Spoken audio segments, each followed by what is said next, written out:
So mga kajak, ito po yung ating ginawa na tinatawag na pagpapalit ng radiator. So may mga tips na makikita kayo kung paano baklasin. Pero mga kajak, ito po ay napakahalaga ng radiator. So kailan ba tumatagal yung buhay ng radiator? Itong radiator ng EcoSport na papalitan natin, ito po ay hindi siya aluminum. So plastic siya, katagalan, talagang nagka-crack o kaya sa sobrang init talagang wear and tear, no? Hika nga mga kadya. So wear and tear yan, ibig sabihin talagang dumarating yung pagkakataon na nagka-crack siya, pati yung kanyang reservoir. So anyway mga kadyak, ito ay napakahalaga na palitan ng radiator kasi pagka nag-overheat ka, tapos napakalayo mo o kaya alanganin ng lugar na kung mahirap mga kadyak na mahirap na yung tinatawag na patakboy ng sasakyan, maraming madadamay, masisira ang tinatawag na cylinder head, makina nyo madadamay mga kadyak, no? So anyway, so napakahalaga ang radiator kaya kailangan po natin silipin, i-maintain yung radiator na yan. Kung tatanungin nyo ako kung ilang taon tumatagal ang radiator, pagka mga plastic siya mga kadyak, sabihin na natin, no, pinakamatagal na yung tinatawag na 10 years, no? Yung iba talagang kailangan palitan at after 5 years, 6 years, kailangan palitan nyo na, agapan nyo na mga kadyak, no? Kung lagi nyo ginagamit yung sasakyan. Pero kung hindi nyo naman ginagamit at bihira, pwedeng mas tumagal yan. Pero pagka ang sasakyan natin laging gamit na gamit yan, nako, budgetan nyo na. Hindi naman ganun kamahalan mga kadyak yung radiator na yan. So budgetan nyo na para sa ganun tatagal na uli, no? Yun lang ang ibig ko sabihin mga kadyak. Sabihin na natin na 5 years, 7 years, palitan nyo na yung radiator, tatagal uli na 7 years yan. So logic lang mga kadyak, no?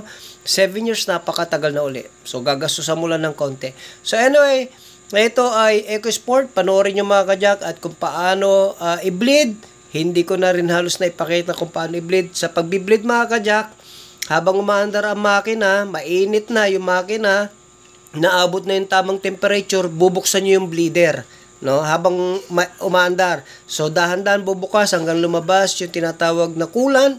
And then from time to time, mga ilang beses nyo yung gagawin. Siguro mga 5 times yung gawin niya para lang may lumabas na tubig, para lumabas yung mga hangin. So ganun lamang mga kadyak, no? Sana meron kayong kaunting matutunan lang dito sa ating EcoSport na ini-explain ko na napakahalaga yung radiator na yan.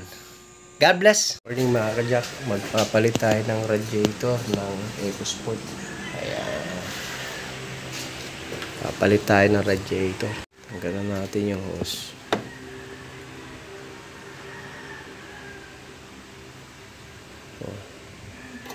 Isin natin itong mga kable na ito. So, mayroon ditong dalawang ano lang mga kadyak ito.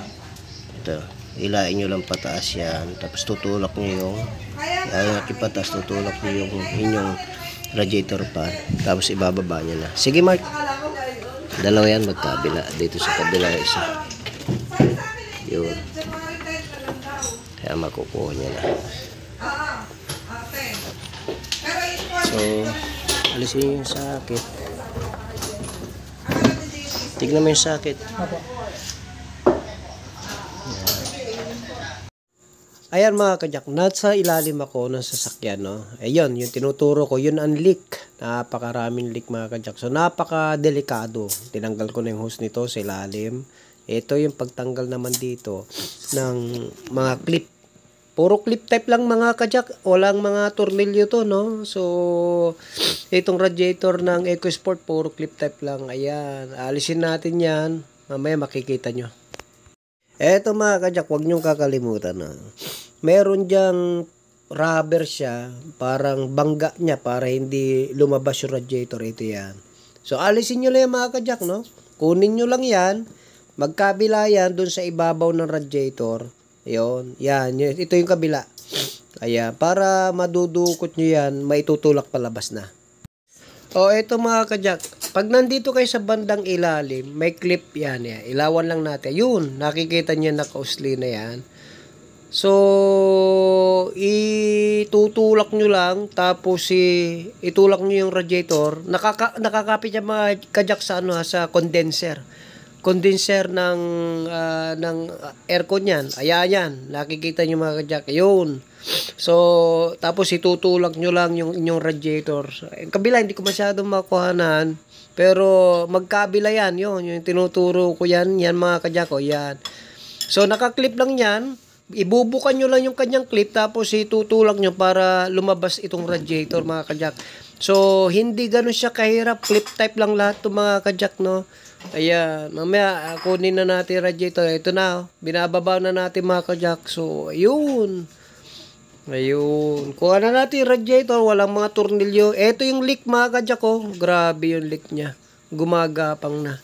So, nakakatakot. Palitan natin yung bagong radiator. Parehas ba siya? Parehas pa. Yan, brand new. Tatagal na uli yan. Tagal ulit ng mga 5 years, okay? Ibig sabihin.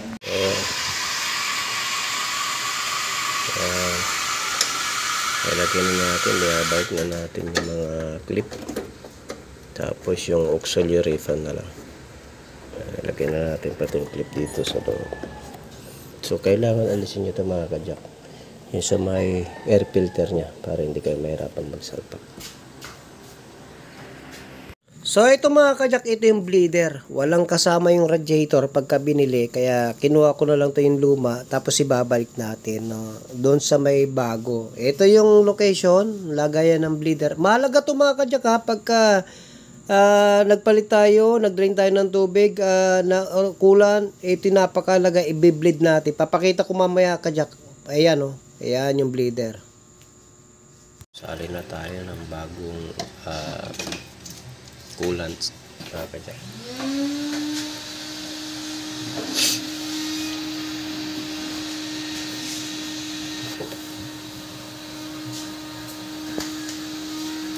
Balik na natin bleeder.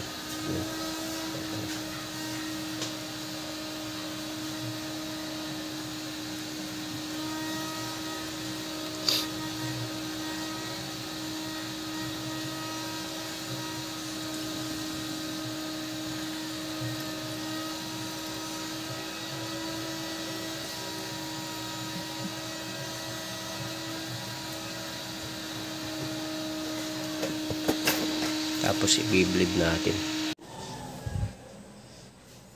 So, start na tayo at magbi-bleed tayo mga kajak. I-bleed muna natin. Observe natin.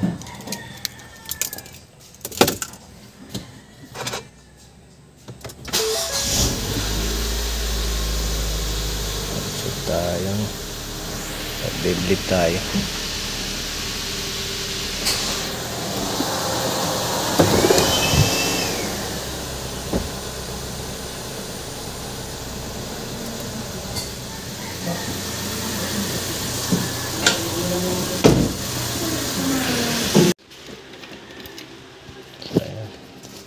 Nag-bleed na tayo.